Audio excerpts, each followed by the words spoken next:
So last lesson, we looked at what makes something linear. And immediately you told me the key things. You said, well, it's going to look like a line.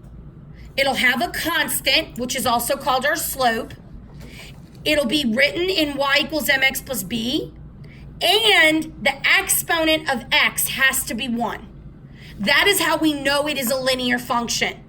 But we also know that there's other functions that aren't straight lines. And that's okay, okay? We need to just kind of get used to seeing data that does different things. Like this one, how the numbers spike up really fast. That's not a constant rate. That is what we call an exponential rate.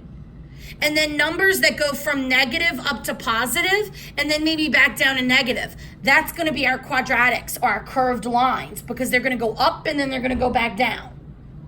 But that's okay. At this point, what we're going to have to be able to do is focus all of our energy on these straight line functions so that we get really good at them so that when we approach exponential and curved lines in a quadratic towards December-ish time, we'll understand it, okay? So what we're going to do today is we're going to compare functions. We're going to look at things that we know about functions and we're going to compare them. So go to S48. S48. And you're going to notice that they give us 2 pieces of information. They give us some information about a guy named Adam, and they give us some information about a girl named Bianca, okay? And they ask us some questions. And when I looked at your exam, y'all were famous for missing some of the questions, okay? So I want to make sure that you're aware of what you have to answer. So watch what I do to make sure I don't miss something. 2 people, Adam and Bianca, are competing to see who can save the most money in 1 month. Well, I know 1 month is about 30 days, right? Because it could be 31 or it could be 28 if we're talking about February, right? Man, really, it could be 29 if it's a leap year. Right?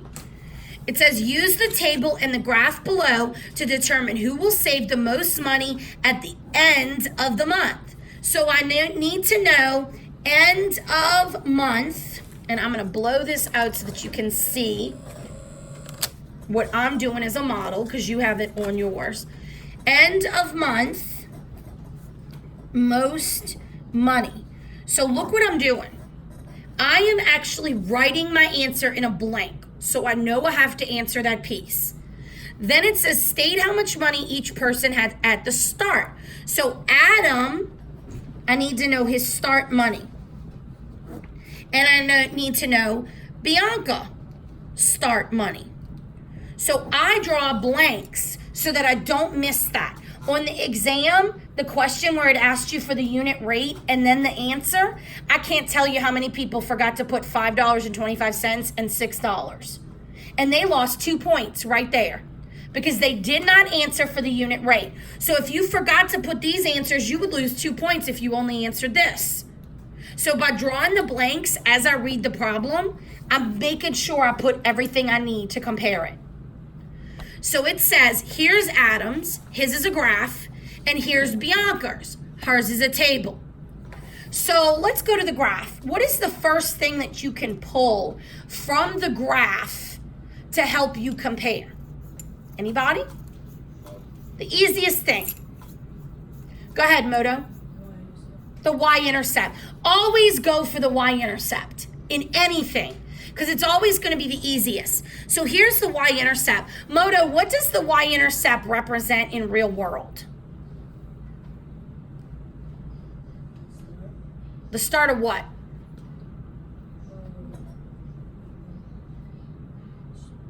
Can y'all help him out? What is the start of?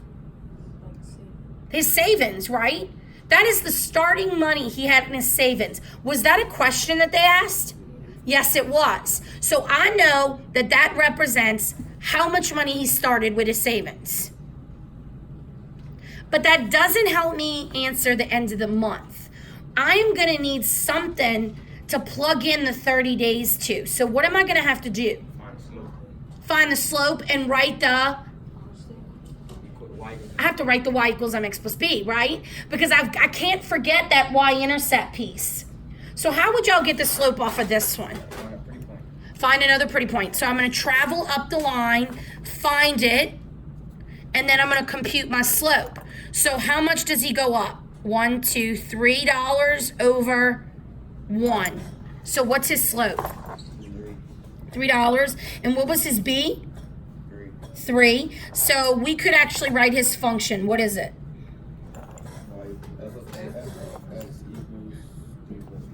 3x plus 3. Okay, so we know his function. How much would he make in 30 days?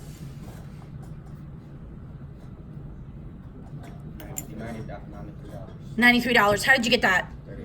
Right, you plugged it in. 30 times 3 is 90 plus 3. So in 30 days, he makes approximately $93. All right, so now let's look at Bianca. We need to figure out, where did Bianca start?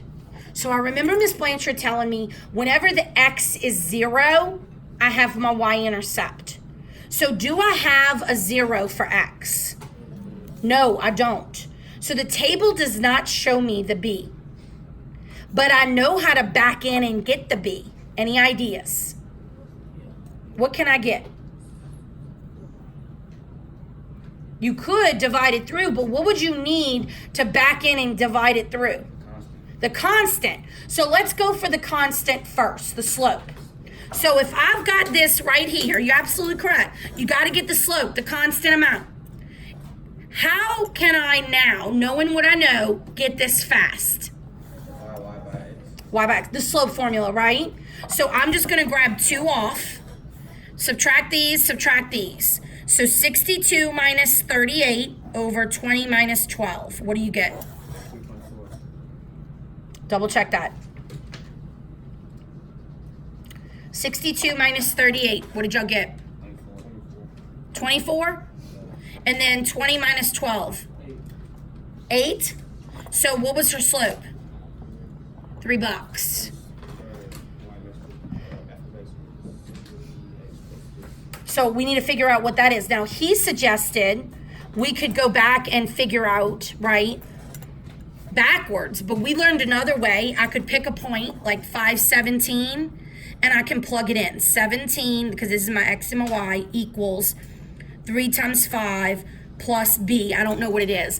I always like to have when I'm testing and I know I've got to get the answer right, I like to have an algebraic method to do it. Because not only that, it improves my answer, right? So this is going to be minus 15 when I subtract it, and I get b equals 2. So your guessing and checking worked, right? So what would be the function for this one? 3x plus 2. So now that I have this equation, how much did she start with? 2. How do you know that? There it is. There's the y-intercept. That's where it started, the b. So who started with the most at the beginning? Adam did. Now I'm going to compare at the end of the month, how much would Bianca have for 30? Plug in my 30. So I get 90 plus 2 is 92. So the question says, at the end of the month, who has the most money? Adam does. And look at this. Have I answered all 3 questions? Yes, I have. Have I compared? Yes. How did I compare these 2 functions? Y equals mx plus b. But what did I specifically need? How much they started with, which was my y-intercept, and more importantly, my slope. I needed the constant to be able to decide who made more money in 30 days.